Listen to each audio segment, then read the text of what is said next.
Kini, Kalei Kini. Good job, Aloha, brother. Aloha, no. Kalei Hey, Kini. first we want to say thank you to Andy Bumatai for giving us all a chance to come on television, because there is no more local TV already. Paul. Well, we're trying, man. We're going to bring it back. You did a great job, and I got to tell you, that band is fantastic. Richard Nato and the Nighttime Philharmonic. There they are. Oh, yeah. I remember him when I had black hair, you know. Well, yeah, they've been around that long. They've been around that long. Yeah. You know, during the break, we were talking about how you help some of the young people. You know, I know there's so much talent out there, but correct me if I'm wrong. There's a different mentality from the old school. Yes, days. their mentality is tarantatan, tarantatan. I don't care. So what? You know, not all of them, but you know. Not all of them, but you just got to sit down and cook. Like I'm very thankful, you know, Andy. When I got involved with being in show business, I worked with all the masters, all the kumus, all the teachers, you know, from Hilo Hadi, with Enchi Jonoki Abe. I mean, I was very fortunate I got to learn from them. And you young people, the Kamali'is, you have kupunas, the old folks. Listen to what they have to offer, because what they have to offer comes from Napu'oi or Lu'ulo, and comes from Akua, from God. And what you learn in school and what other people help you, I guarantee you're going to be very akamai.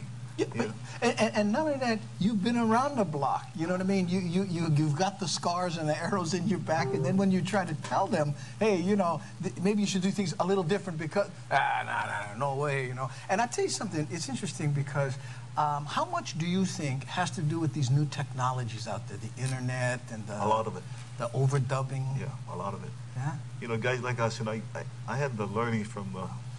I was educated on the streets. You know, I was 6, 7. I was selling newspapers. 8 years old. I was shining shoes. I mean, I used to go down Club Polynesian, listen to all the great Hawaiians. Auntie Juno, I was there. Yeah. Uncle Jimmy. But you know, then I remember on Fridays, Charlie's taxi was right across Hawaiian Electric. 5:36, they're gonna have jam session. So my oldest brother and I go from Hawaii Theater, run down there. We stand there about 5:36.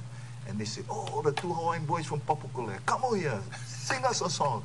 Oh, we go up there, we sing our Hawaiian song, and guys would throw coins. We pick up $3. That was a lot of money at that time. I mean, you know, but that's how you learn. Yeah. And that's how I learned. I mean, and you know, the thing is, stuff like that builds character. You know, that's the stuff when it comes too easy. Like, you know, like you tell me about those kids who will go unnamed. They think, oh, I got Danny helping me. That's it. We're home free. You know, but everything takes sacrifice. God help those who help themselves. Exactly. You know, and I tell you, it's that world outside is a different kind of world. No, but I mean, again, I'm not going to name any names, but you know, some of the kids, yeah, they kind of lolly. You come out, you prepared, you were here early, you rehearsed with the band, you came out with a bang, boom, just like if you were still trying to get the gig. No, but I think, you know, first of all, you got to say thank you to you and to Richard. I mean, we come up here, you know, we want to be on the television, but you got to be prepared, you know. Be prepared. You know, that's another thing too. Luck is a big part of it, but you got to be prepared for luck when it hits. You know. Well, you know, like I tell you, I try to help this trio, and I got them a gig down at Kahala, and so I said, okay, I met them. I said, they came. I said, we're going to rehearsal, okay. So I said, okay, we got 1 hour before the gig. Go get ready, change your clothes, you know. They said, oh, we're going like this. I go, how were they dressed? Shorts, slippers, the hat backwards. And so Kahala. No, so I said, you know, my grandfather told me, if you look junk, you're going to be junk. So right now, you guys look junk. So I'm going to cancel the gig. No need, because I don't want to embarrass you guys, you know. But they told me this is all we get, Uncle. So I said, okay. I got them 3 Aloha shirts, and I told them, okay, everybody go bare feet. I said, got them going along, but I go to kukui not lay. So I said, okay, you guys, I see you guys going on like that, okay? I'll tell you what, you know, we got a gentleman coming here. I got because he has the same love for the youth and has been helping at the Hawaii Theater Youth. He's the artistic director. In fact, I want you to meet him. Ladies and gentlemen, please help me welcome Eric Johnson. Come on out, Eric.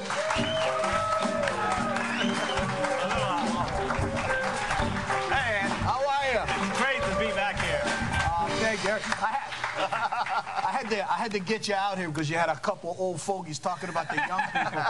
You know, I figured we'll have you represent them. Lots going on, Hawaii Theater for youth, huh? Yeah, well, it was so interesting to hear your conversation because we're resurrecting Rap Replinger's material right now, and for a new generation, we've taken a family-appropriate version of Raps Hawaii. We're touring it all to the neighbor islands here in Oahu, and we're going to land for some family shows. Oh, look, there's a show of rap. And there is a whole generation who you're saying is unaware of rap stuff? Absolutely. You walk into a middle school, we start doing this material, they kind of look around, they look over at their teachers who are laughing, you know, busting a gut, talking along with the material. Yeah. They're like, oh my gosh, I can't believe my teacher knows this material. What are some of the bits of his that you're doing? Oh gosh, all the big stuff. Room service. We're doing room service. We're going to do a few little... Fate Yanagi? Are you doing Of course. Oh, man. Yeah, and we've got some additional skits that... and sketches we're going to pull out for the public shows. You know, we did sort of a school-appropriate show. And we've added a second act. Auntie Maria Lonnie's coming out for the second act. There's some great stuff. What a lot of people didn't know about, you know, Booga Booga and specifically rap was that at the time it was cutting-edge stuff. I mean, it certainly borrowed from the Kent Bowman days.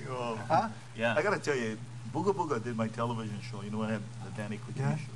And they did a skit, and they introduced this group, PISS, Portuguese Intelligence Secret Service. I got fired. So, don't get too comfortable, Eric. Right. But you know, again, you know, but what they did was resurrect that Hawaiian comedy again. That Kent Bowman, may he rest in peace. Rest in peace. You know, he was. He was, and rap. Now, tell me how our young people, are they starting to embrace it? Are they starting to do it? Absolutely. Because it's Kanaka comedy to the max. Oh, sure. And what we're finding is people are still resonating with this material, right? I'm new to the islands. I came here, started watching this material. I was blown away. I said, this is funny stuff. This stands up against any comedy that's happening anywhere well, you know, what makes in the it unique world. and different is because you speak English. And no, really. I mean, you got to understand Pidgin, otherwise, hey, what are you talking? But you know what? I'm telling you, and you know, rap passed away how many years ago? I mean, it was. My math is. But what I'm saying, after all these years in Hawaii, you still can't borrow a pen without hearing what? Pen! With a pen! Room service! Right. And I think that's the joy of this tour, is bringing back this material, introducing it to a new generation of audience, and we're hoping that we're going to have you know, some die-hard fans out there speaking it along with. Where's it being performed? I don't mean to interrupt you, but a little bit of time in this segment left. But where can they catch it? It's going to be at Tenney Theater, which is at St. Andrew's Cathedral. Okay. Great little theater. Oh yeah, very intimate little theater. It'll be for 2 weekends only, so a lot of our shows run longer. So this one you got to book it over if you're going to see it. Tell me the date specifically. It's the 7th and 8th. And then the next weekend, the 13th, 14th, at 4:30 on Saturdays, 7:30 on Fridays and Saturdays. And you know, as small as Tenney Theater is, it's still bigger than the Territorial Tavern was. We got to thank guys like him for educating and bringing it out for our young people. I'll tell you what. Thank you very much. And you know, you got a group going to do some of that. Oh, sure. What we're going to see at Tenney Theater, right? Yeah, we're going to give you a little preview. Ladies and gentlemen, a little piece of Raps Hawaii when nighttime returns. I can't wait. Oh, yeah. I cannot wait.